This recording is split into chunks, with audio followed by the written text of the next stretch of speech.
Hello and welcome to today's testimony. I want to narrate to you a story of Thomas Watson, the son of a late renowned pastor. Thomas loved music and God blessed him with a band where they performed music to crowds and big events when invited.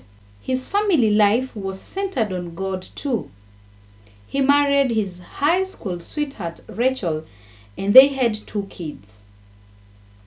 Thomas' life was pretty smoothly until one day when his brother called and told him their father, mother, and 14-year-old nephew had been hit by a drunk driver. He also told him their mother had died at the scene. The next thing Thomas did was speeding down the highway and trying to get there and see if that was true because he did not believe it. His wife grabbed his hand and started praying with him. Thomas' nephew died a day later. His father was in a critical condition. Thomas started to burn with anger. How can God do this to us? Questioned Thomas. My little nephew was only 14 years old. How can that happen? Thomas sat at his father's bedside for months and listened to his father sing. His dad also talked about forgiving the person responsible. But Thomas couldn't understand why his father would forgive someone who killed their family. The forgiveness that made him think, what? You sit in your deathbed and forgive the person that did this? Thomas started having long talks with God. He often thought about his father's example of forgiveness, just seeing how he could be in his situation and he still forgave, and he was like, wow, that's the man that I want to be like. I want to be able to forgive. I want to be able to love and forgive just like this man, like my father. In time, Thomas was able to follow his father's example. Thomas remarks, I honestly can say I forgive the guy, the young man who was driving drunk on the wrong side of the road. I forgive him. And 7 months later, his father passed away.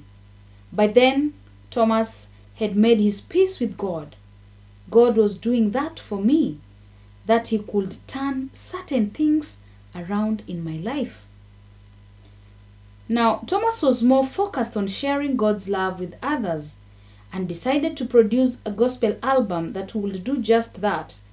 The album, he named it Driven. It seemed like he had a push to do it, and he called it Driven because there was something driving in him to do it. Thomas says, my goal is not to be a household name for me, but that everybody can know God. I want to show them that God is good, that He can save and He can heal and He can forgive and He can get you to forgive with anything that you went through. Jesus is the answer. He always was and He always will be. Let me ask you, assuming Thomas' dad was your dad, would you honestly forgive the drunk driver who costed the lives of your loving dad, mom, and nephew? You know the answer. How I wish you could make a wise decision as Thomas and his dad did. As we cross over to the new year 2015, forgive and forget all the things that people did to you and start the year 2015 with no grudges. May the Lord help us all to let our past go and kickstart the year with peace in our hearts. Thank you for watching and goodbye.